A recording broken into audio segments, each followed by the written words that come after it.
মুসলমান ভাইয়ের আমার, ইতিহাস সাক্ষী আমেরিকার দুইজন বিজ্ঞানী চাঁদের দেশ গবেষণা করার জন্য রওনা দেয়। যখন মধ্য আকাশে যায় মুসলমান,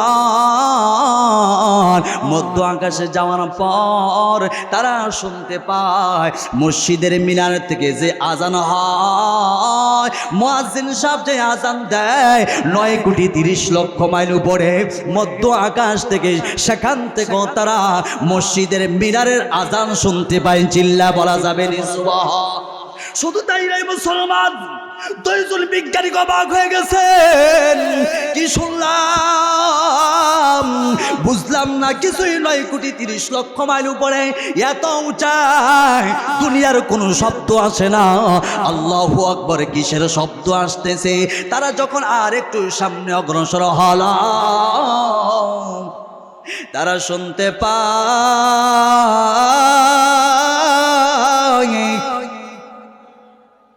ওই যে মাদ্রাসায় ছোট্ট ছোট্ট বাচ্চাগুলো, তালেবুল ইলমগুলো, যারা এখনো ভালো করে কথা বলতে পারে না রে বাবা, এই বাচ্চাগুলো শীতের রজনীতে ঠান্ডা পানি দিয়া ওযু বানায়া বাচ্চাগুলো 2 রাকাত নামাজ পড়িয়ে আল্লাহ দরবারে 2 রাকাত নামাজ পড়িয়ে এলাকাবাসীর জন্য দোয়া করে, আল্লাহ এই এলাকাবাসীরা আমাদের জন্য কত সাহায্য করে, সহযোগিতা করে, ও আল্লাহ তাদেরকে তুমি মাফ করিয়া দিও।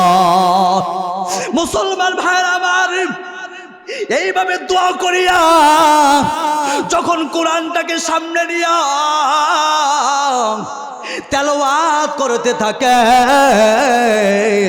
ওই তেলাওয়াতের আওয়াজ 9,30,00,000 মাইল উপরে মধ্য আকাশ থেকে ওই দুইজন বিজ্ঞানী শুনতে পায়।